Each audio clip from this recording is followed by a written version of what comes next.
He specifically said, and this really brought a smile to my face, he said, CPS has an admirable record in the delivery of educational services. He also said in another direct quote, today, there can be no question that CPS is one of the top and most improved large urban school districts in the country. This isn't just a faint praise. It confirms our philosophy, our model, our strategies, and that they're all working for students. Because that's what the work is all about. This has always been about what is best for our students. As it relates to the negotiations, the main takeaways for us is that it confirmed the district's severe financial constraints. Let me repeat that. As it relates to the negotiations, the main takeaway for us that it confirmed the district's severe financial constraints. This was consistent with another independent analysis performed last month by the Civic Federation. It is important to correct the record on this because some of the statements we saw yesterday about the report are simply not true. And I want to thank everyone who waited and actually read the report. Because on the very first item the fact finder considered, the COLAs, they confirm what we've been saying all along. According to the fact finder, CTU's COLA proposals, quote, exceeds the amount of cash available to cover it. Again, according to the fact finder, the CTU's COLA proposal, quote, exceeds the amount of cash that's available to cover it. That's a direct quote, page 8. Our financial reality is also reflected in many of the recommendations when it comes to our staffing. He praised our new educational model that allocates staff based more on student need than student enrollment. But he also said that the district needs flexibility to deal with potential funding shortfalls. In many cases, he agreed with our approach to maintain current staffing levels and said that the CTU failed to make the case to incur extra costs. To be fair, he did side with some CTU and with the CTU on some staffing measures, but in total, it was a few dozen additional staff, which pales in comparison to the thousands of additional staff members the union has been pushing for. All in all, we thought it was a very thoughtful and thorough analysis, and we had hoped it would be useful to help us to reach an agreement. So we're disappointed when CTU leadership unilaterally rejected it less than a day after we received the report, opening the door to a strike. That's the last thing that students and families need.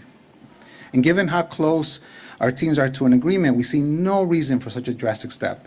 We will continue to come to the bargaining table in good faith and work towards a responsible agreement with the hopes of avoiding an unnecessary and harmful work stoppage. I'm just going to say a few words in Spanish, everyone. Recibimos el reporte del fact finder y lo que está diciendo el fact finder está en acuerdo con el distrito que no tenemos los fondos para dar todo lo que quiere el sindicato.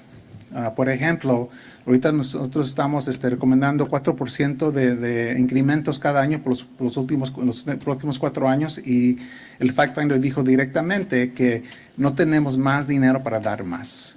Y también lo mismo con muchas de las recomendaciones que tuvo el sindicato para adicionar miembros del equipo. So I will just turn it over now to our Chief Talent Officer, Ben Fulton, to go into more detail on the compensation piece of the report.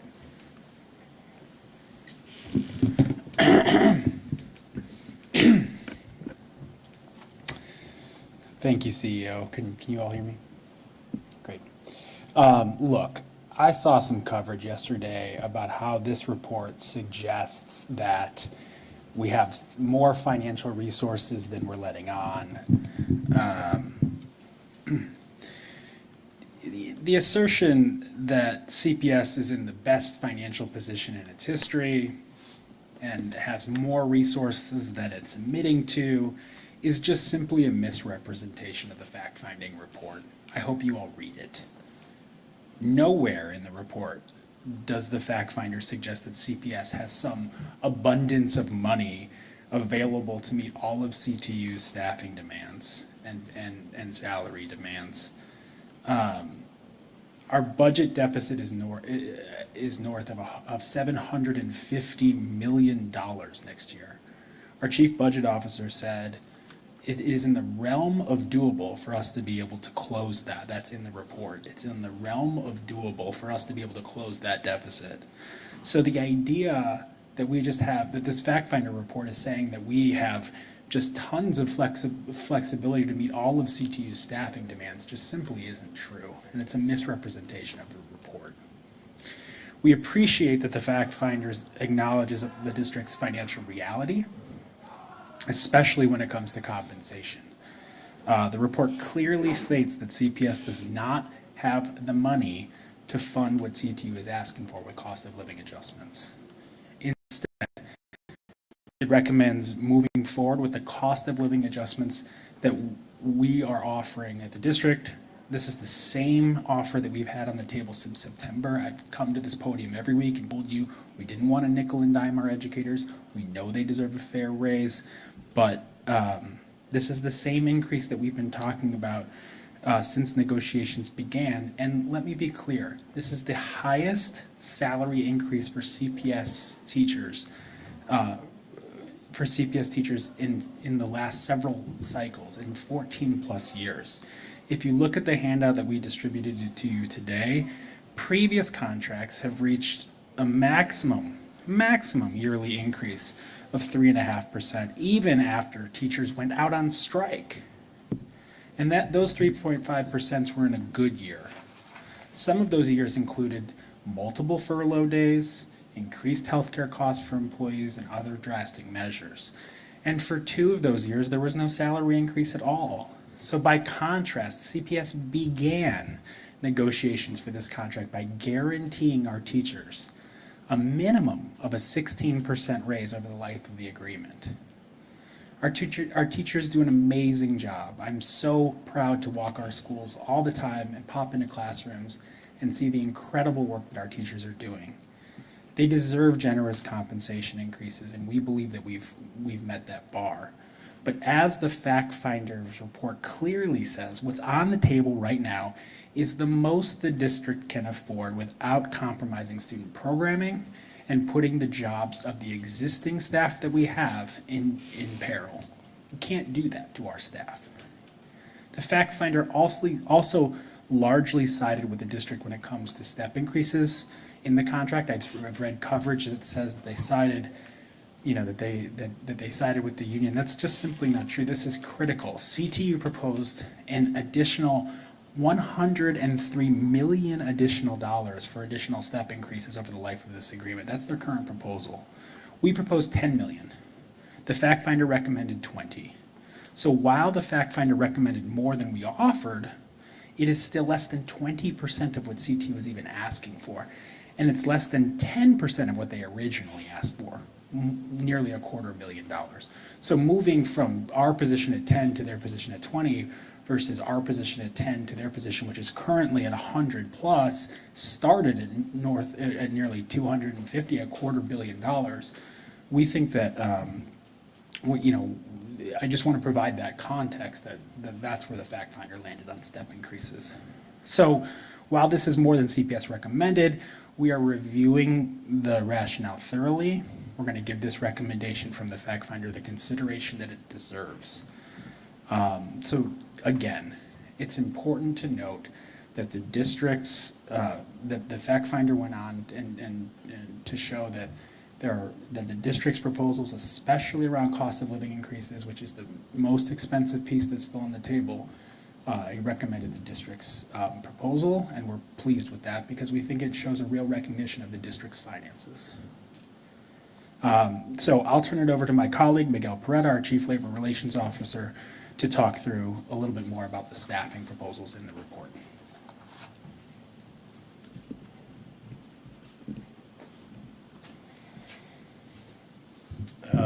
All right, thank you, Ben. I want to start by thanking the fact finder for his comprehensive analysis and thoughtful recommendations. This report presents an opportunity for progress in our ongoing negotiations with CTU. It reflects a balanced approach that considers the needs of educators, students, and the long-term financial sustainability of our district. One key recommendation that we appreciate is maintaining our new equity-based staffing model. This model was implemented this school year to move us away from student-based budgeting and towards an approach where staff positions are allocated based primarily on student needs. There is zero disagreement between the parties on that topic. The fact finder acknowledged that the district's financial realities while also emphasizing the importance of CPS maintaining flexibility, especially in the face of potential funding shortfalls, by recommending to adopt the CPS equity budget model. On specific staffing areas, the Fact Finders report supports our commitment to protecting the 7,000 positions that we have added since 2019 and that have led our district's substantial academic gains. The report recommends adopting the CPS's proposals for a number of positions: technology coordinators, fine art teachers, counselors, and managers, noting that our proposals strike a reasonable balance. It also found that some of the union proposals could negatively impact our school hiring or lacked sufficient justification for going above what CPS has proposed. At the same time, the fact finder did recommend adopting CTU's proposals on librarians and family engagement coordinators and suggested a middle ground on the outstanding issues in our ELPT proposals. Overall, this report highlights how close we are at bargaining, and in fact, it validates the reasonableness of our position on many of the issues. Again, we will take the time to thoroughly review the recommendations and analyze their financial impact, and we remain committed to bargaining in good faith with the CTU and building upon the progress that we have made thus far. The Fact Finders report brings us closer to resolving key issues, and we are focused on using this momentum to reach a fair and responsible tentative agreement that supports our educators, students, and our schools. Our goal is to finalize an agreement that reflects our shared commitment to equity, academic excellence, and the long-term success of our district. I'll now turn it over to our CEO.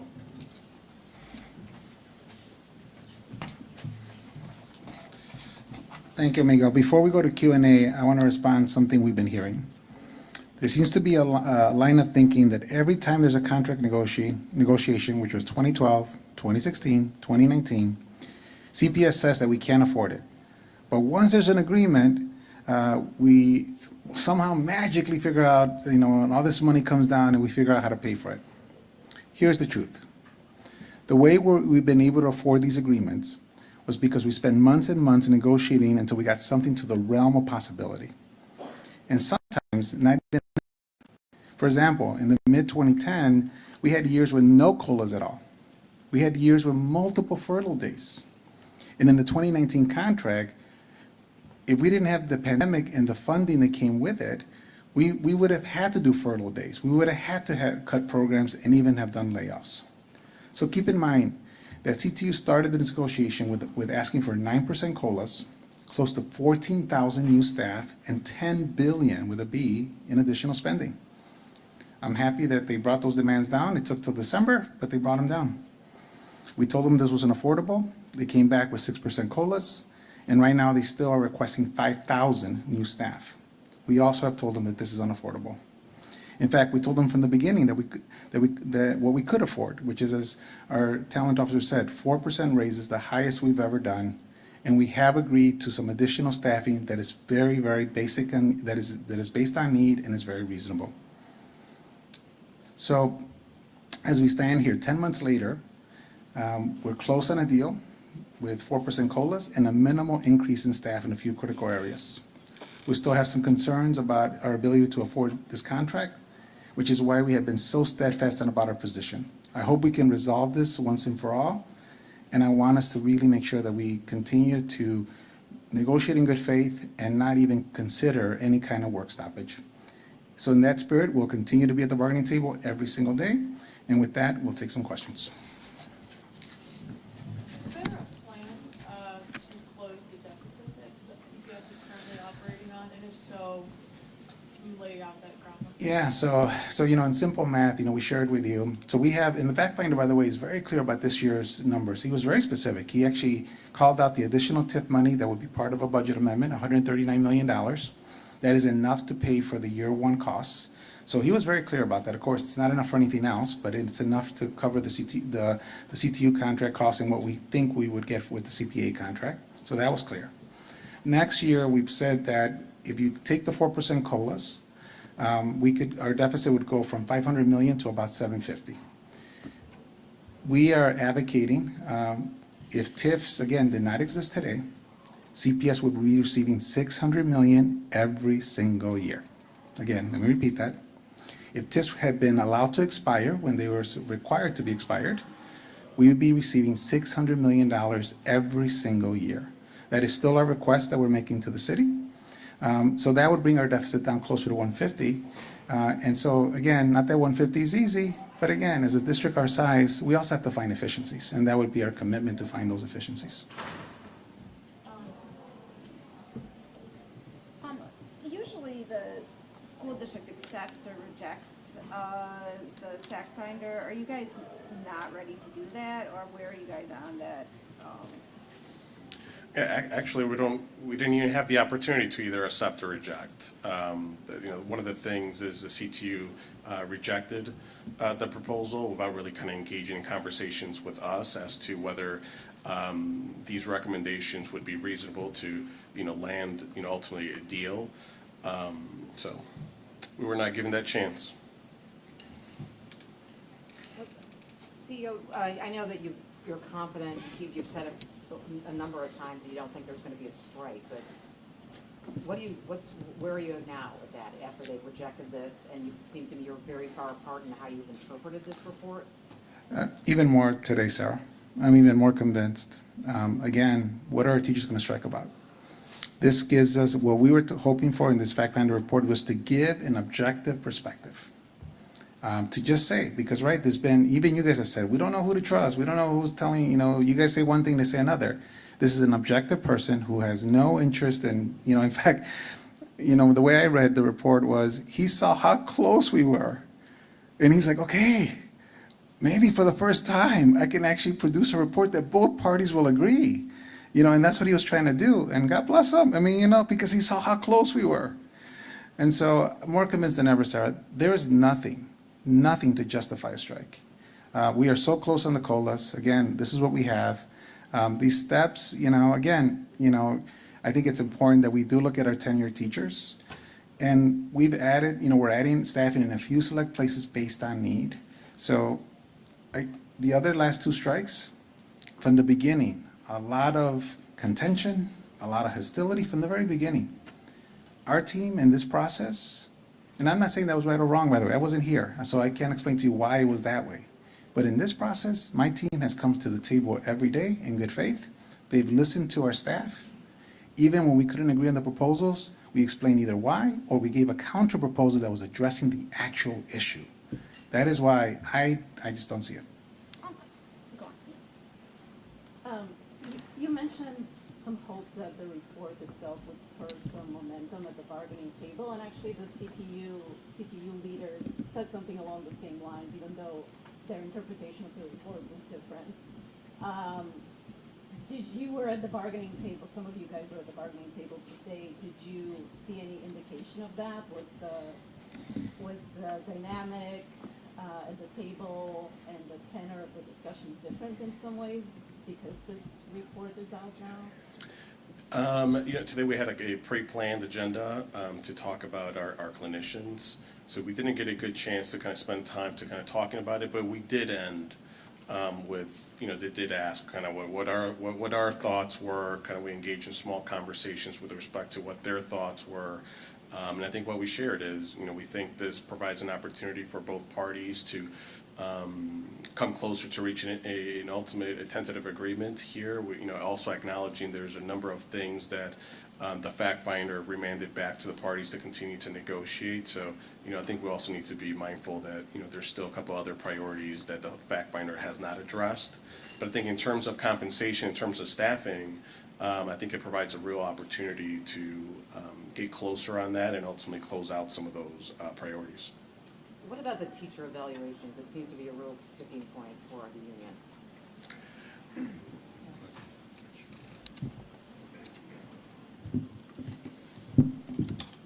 So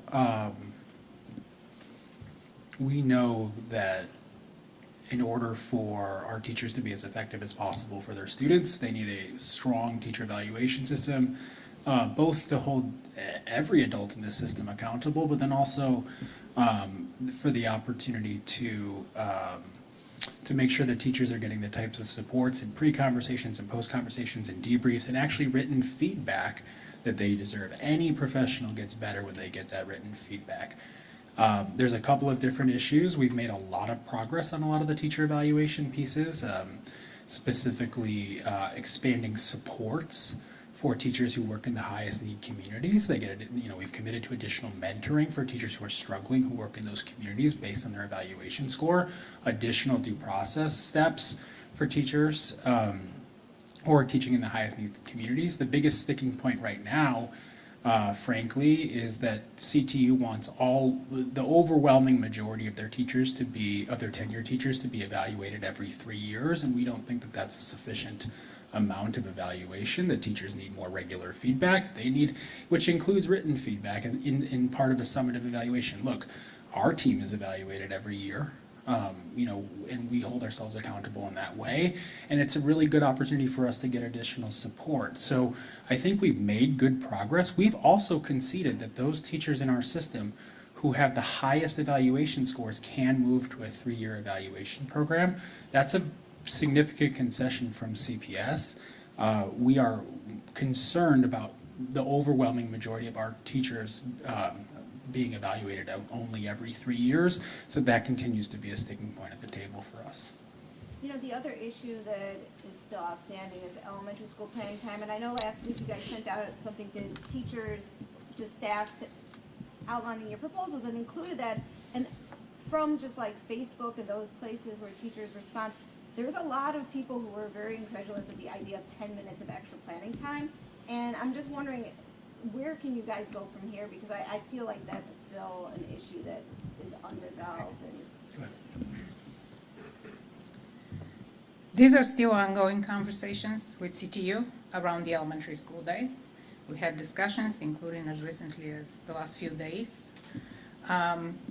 We discussed the 10-minute proposal because this is the maximum time that we as a district will agree to convert during the regular student day. We have discussions for what else is possible to expand opportunities for planning time for teachers, but these are ongoing discussions. We have not reached an agreement on that. Again, just a reminder, our teachers in Chicago get the most planning time of any large urban district in the country. Again, doesn't mean that it isn't justified for us to try to increase more. I want to continue to be the leader, but I just want to make sure that context is clear. Let me just say on this front too, as the parent of 2 small children in the system, I'm very concerned about my kids getting less instructional time with their teacher. We've tried for months to come up with creative solutions to ensure that teachers have the planning time that they need to plan rigorous and effective lessons. As a former teacher myself, I know that that's a critical part of the job, but the line in the sand for us has been that we will not accept our students who are still coming out of the pandemic in their academic recovery getting less instructional time from their licensed teacher. And so that continues to be the challenge at the table. I have one other question. You guys referenced the Civic Federation report that they did, and I'm wondering, the one that was released in January, did you guys ask for that report to be done, or how did that come to be? So, what I believe, Sarah, and our CFO is not here, so we can confirm this, but they were getting questions. I don't know if it was from CTU or others. They were getting questions about our reserves, and so they decided to just provide more information. That was what I heard directly from the leader. So the Civic Federation did it on their own without CPS urging them to do it? Because they were, like I said, I can't talk for our CFO or chief of budget, but what he told me was they were just getting they were getting questions, and they wanted to make sure it was clear. From what I understand, there's a cooling off period that's going into place. Can you talk about, are there going to be any conversations happening to try to reach a deal during that time? Yeah, definitely. So right now, now that CTU has given notice that they rejected the report, basically they're not able to statutorily strike for the next 30 days. So within those 30 days, they can announce a strike date, a future strike date. I can share that they haven't communicated that they're choosing to go down that route, which obviously gives us hope that we're in fact close to reaching a tentative agreement, right, on the various things. And I'm just going to add on regarding the elementary school question. Our teachers contractually provide instruction up to 300 minutes per day. So just do the simple math. If we were to add additional 20 minutes of planning time, then that would require us to go from 300 minutes of instruction per day down to 280. Do the math. It's almost 10 plus days worth of loss of instruction. So, this just kind of provide a little context in terms of some of the conversations that we're having, finding a balance to give teachers more planning time, which, we agree they deserve and it's beneficial, but also kind of the impact on the instructional day and overall the instructional year. So hopefully that helps.